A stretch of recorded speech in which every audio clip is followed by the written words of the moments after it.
फेरू आ गईले रोना हैप्पी बर्थडे करोना। फेरू आ गईले रोना हैप्पी बर्थडे करोना।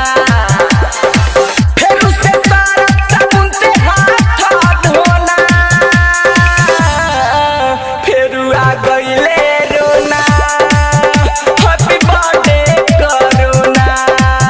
फेरू आ गईले रोना हैप्पी बर्थडे करोना।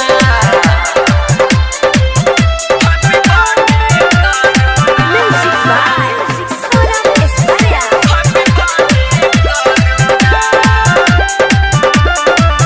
बीस में बाईस के जन्म भइल रहे तोर सब धीरे धीरे लोग बापारत रहे भोर।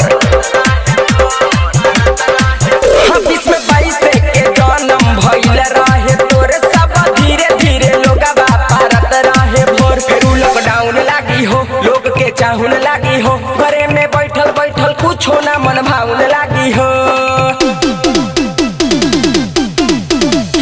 तो व्यक्ति एक जगह कभी ना सोना।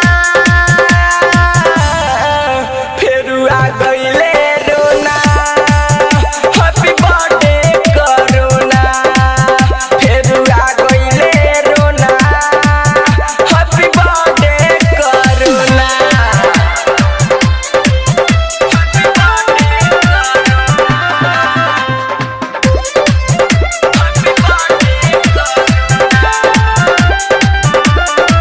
हो 5 मीटर के दूरी बना के रखी हा सुजी टाइगर सौरभ सिखा के रखी हा।